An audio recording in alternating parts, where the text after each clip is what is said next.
The movie begins in a futuristic world. Mankind went through a devastating war a century earlier. The war only left 2 peninsulae suitable for inhabitants. One of the peninsulae works under a legislative body called the Collective. The Collective has set extreme rules and laws to make sure such a war does not emerge again. The citizens of the peninsula are called the members, and the Collective monitors and controls all of the members' actions. With a futuristic approach to solving the problem, everyone in the peninsula is made mentally stable. All emotions and diseases have been eradicated. People live an automated life, they do not talk to each other unless they have to. The concept of friendship and relationship is gone, and any show of emotion is considered illegal. Marriage is non-existent and any form of sexual activity is contrary to society's rules. Babies are born strictly through artificial insemination. On the other hand, no one knows what is in the other peninsula. People assume that primitive human emotions are allowed there. Silas is a member of the peninsula. He too is mentally stabilized and is void of any emotions. He works as an illustrator at Atmos. When Silas walks out of his futuristic home, we see that everyone around him is in white attire. Large skyscrapers spread throughout the city, and everyone seems to be automated. As per usual, he walks into his workplace. A voice announces a disease called the switched-on syndrome, more commonly called SOS. It is a condition in the members of the peninsula where their mental stabilization stops working, and they start to get their emotions back. It has 4 stages and is considered fatal by the Collective. The members are daily reminded of the effects of SOS via an announcement. Nia is Sila's colleague and a fellow member of the peninsula. That day at lunch, the members eat in their outdoor cafeteria. While they engage in a conversation about work, Nia stays especially quiet. While returning home that night, Silas comes across 2 guards restraining a man named David. A woman who is also restrained screams David's name in dismay. The 2 are suffering from SOS and have gained their emotions back. They are being taken into a facility called DEN, Defective Emotional Neuropathy. DEN was established by the Collective to hold in the patients suffering from SOS. While not many people know of what occurs inside the place, it is rumored that the people from the 4th stage get killed mercilessly as the stage is beyond healing. The display of emotions unsettles Silas. He then comes back to his apartment and we get a full view of it. It doesn't have any decoration or furniture and is highly modernized. To pass his time, Silas plays a futuristic puzzle game. The following day, Silas listens to the news, which reports that David and his partner were arrested for being engaged in sexual activities. As Silas and his team work that day, a man jumps from the top of the building to commit suicide. The team watches the dead body and talks about it coldly. Just then, Silas notices signs of human emotions in Nia. Her hands are tightened and she seems nervous. He notices the oddness but doesn't think much of it. Later, they are in an auditorium watching a presentation, where Silas cannot stop looking at Nia. At night, he eats quickly and seems to be enjoying his food. He doesn't play with puzzles either, he is beginning to go out of his automated personality. He dreams of his trying to commit suicide and wakes up in distress and hits his head. This is the first time he has ever had a nightmare. The following day, he goes to the doctor where he meets a man named Jonas, who is in level 2 of SOS.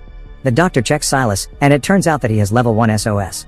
He asks the doctor if he has to go to the DEN, but the doctor assures him that cure at level 1 is easy and possible. At lunch, Silas again keeps staring at Nia. He seems to be observing her facial features. Silas gets his medication for SOS and takes it at night, while listening to a voice narrating the effects and causes of SOS.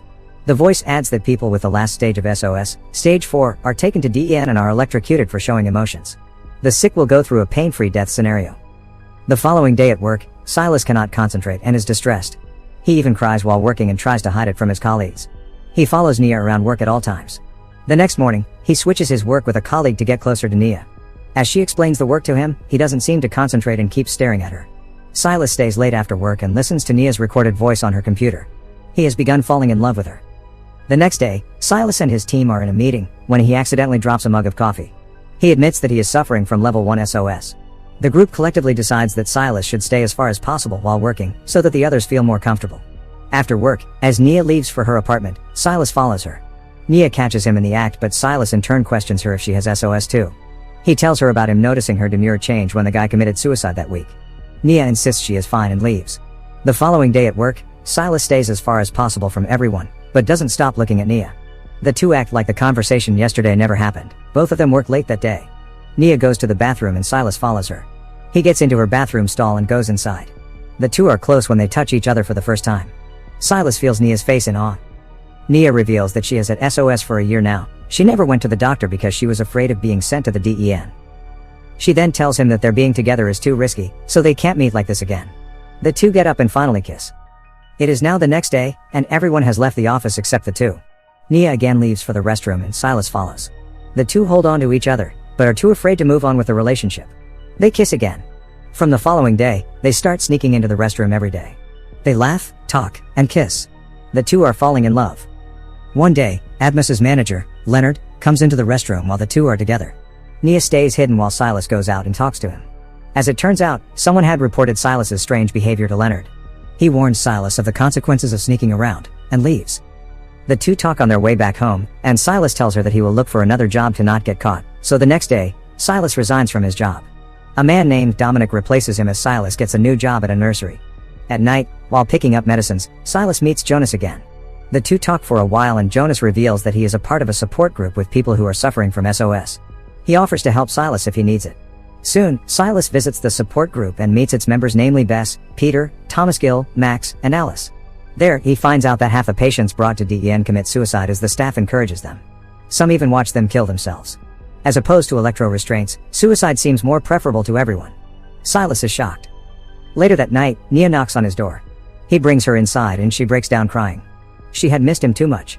One thing leads to another and the two end up having sex. From the following day, the two meet every night at Silas's apartment. Silas has completely stopped taking his medication. The two are beyond happy with their lifestyle. That is until one morning, they hear the announcement that a medication to treat SOS has been made. The announcer suggests everyone who has been diagnosed with SOS to take the medicine. SOS of any level can be treated with it. Scared that they will not be able to feel anymore, Silas and Nia go to the support group. They have decided to run away to the other peninsula. Bess tells them that it is not a good idea, but they have made their decision. They decide to leave in 3 days with Jonas's help. However, Nia gets a conception call from the collective. They want her to artificially bear a child. If the doctor checks her blood results, they will diagnose her with SOS. Scared, she tells this to Silas, who asks her to meet him at the clinic after her appointment. At the clinic, the doctor informs Nia that she is pregnant. Silas sees 2 guards taking her away, but he cannot do anything. They take her to DEN. Silas frantically asks Jonas for help, who tells him to go home and wait for a couple of hours. Bess, who is also a worker at DEN, frees Nia and takes her to the rest of the support group. They make her dress up as fast as she can. Bess then explains to her that a patient named Eva had killed herself last night.